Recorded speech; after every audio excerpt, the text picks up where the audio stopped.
Welcome to Raw Talk. As always, I'm going to have two links down below in the description box to credit WWE for piecing this together nicely for me.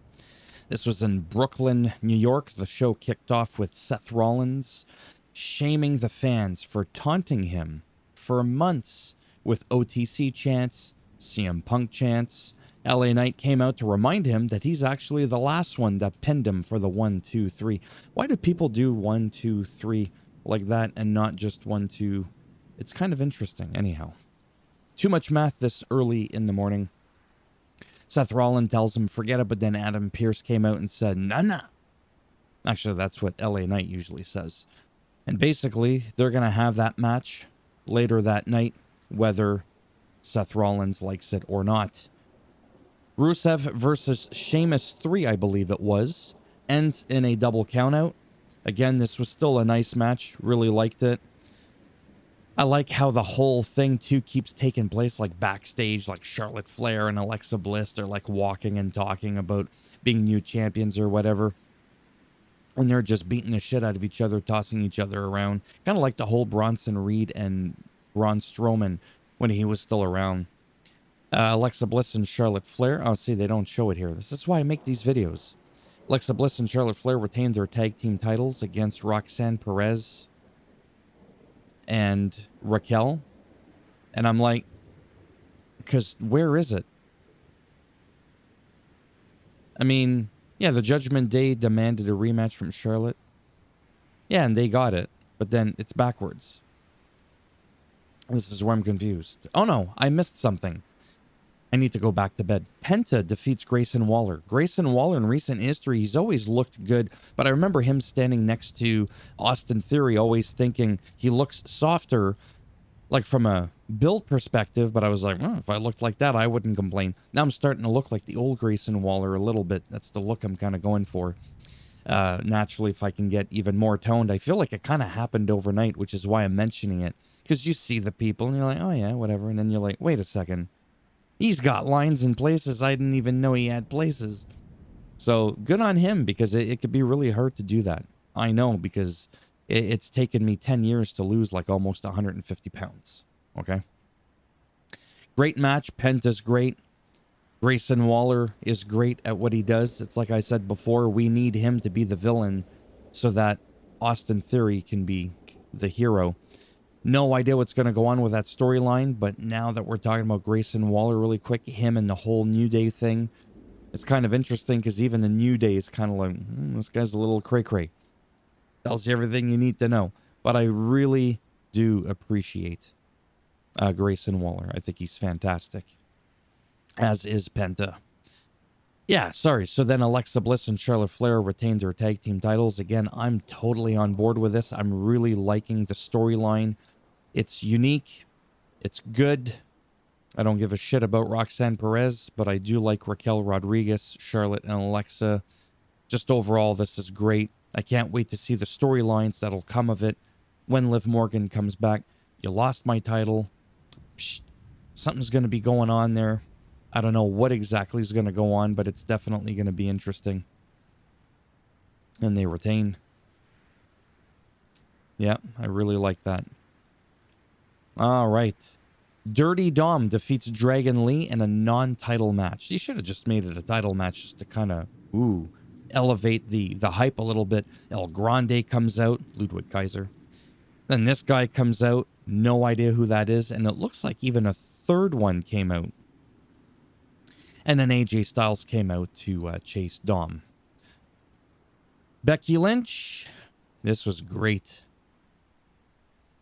Oh, Becky Lynch, happy that Lyra is gone, as she cannot get a rematch as long as Becky Lynch is the champion. Now, just for some perspective, Becky says that she's looking for new competitors. Nikki Bella comes out. I gotta say, she is good on the mic. Brie, not so much. But I always felt like Nikki was more of a natural. She's actually good in the ring. Hey, I think so.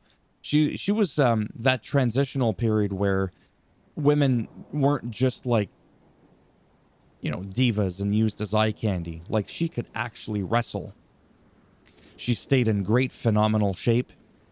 She's 41 years old, and I mention that because like Finn Balor and stuff like that, 44 years old. Damian Priest, Becky Lynch, 38, almost 39 years old. Nikki Bella's only like literally 2.5 years older than Becky Lynch. So don't think like, well, we don't really see her. She's retired. She's a Hall of Famer. This isn't like, no offense, Trish Stratus coming back.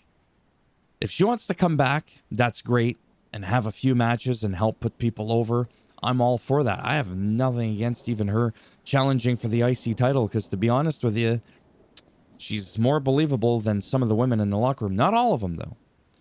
Right? So as long as she's there to elevate, whatever. Do I want her to win a title?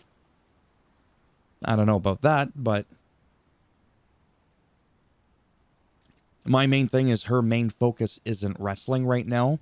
And I've always been on board with, if you're not full-time, you don't really deserve to have titles. You don't. And I'm not doing this because it's a woman. Okay, for the few people that like to come at me on Twitter sometimes, like the 2 people. I said the same thing about Roman fucking Reigns and Brock Lesnar. That was a horrible Paul Heyman impression. Actually, it wasn't an impression. It was just me. It was just me being me. Helps if I don't keep tripping on my words like LA Knight. Ooh. What was I saying? Yeah, those 2 were part-timers. They were never around, barely ever defended the title, and I shat on, not them specifically, but their booking. It was absolutely atrocious. I did not like it. Same thing with Logan Paul. I like them all, but I don't like when they're part-timing and they're holding these belts hostage, practically. So I wouldn't want her to do that unless she comes in, she wins, and she's fucking defending it day in and day out, and then we use her status, Hall of Famer, to put somebody else over. Almost like using her as a transitional champion. Remember, everything that comes out of my mouth, I'm just verbal diarrhea. I'm just spewing shit out of my mouth. Doesn't necessarily make any sense, but it's how I feel inside. So that's that. Now to move on. Nikki said, nobody believes you. You're a liar, just like your husband. And oh, shit. The gloves came off. I don't even think they were ever on to begin with.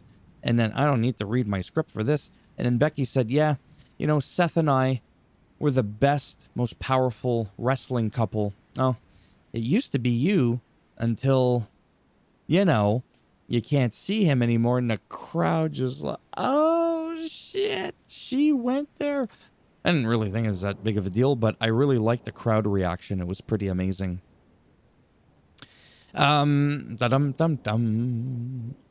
Michael Cole states that Gunther is out of action indefinitely.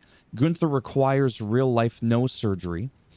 And at SummerSlam, that was kind of set up on purpose to make him look like he was bleeding and all that, to write him off because he had a prior injury. Not too sure if what they said the injury is real, like the name of the injury, like some type of septum something or another. But yeah. Now we got this thing. Oof. LA Knight defeats Seth Rollins, but not the way he wanted, because he didn't get no belt, because it was via a DQ, because CM Punk was attacking Seth mid-match. You shouldn't do that. You should wait, because you're costing your fellow companions in the ring their title match. So LA Knight naturally mad at Punk. Reed and Breaker come out laying waste. Roman Reigns comes out. Wasn't expecting him to come out because apparently he's going to be taking some time off. He comes out to lay out Reed and Breaker. But then things quickly turn around. Reigns is laid out. And that's where you see this. I don't remember being there, but apparently I was there. And that's me trying to be funny. It doesn't always work.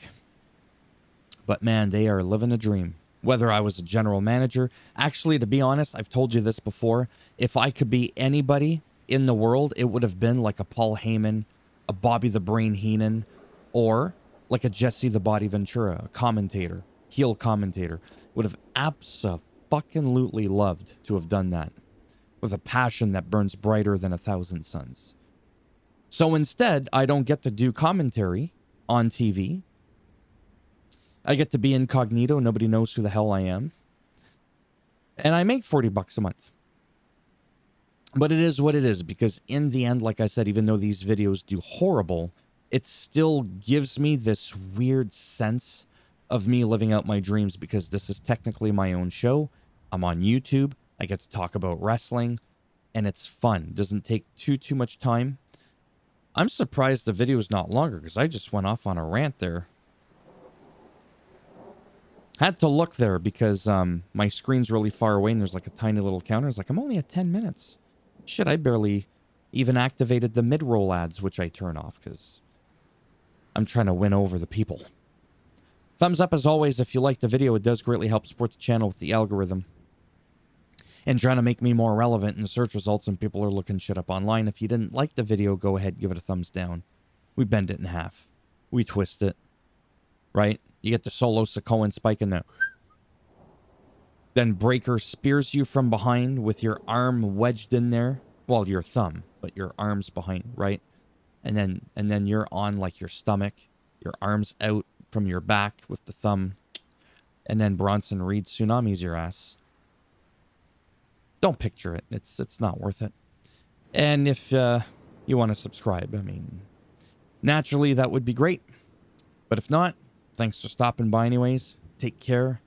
And if I'm lucky, maybe I will see some of you in the next one. Bye for now.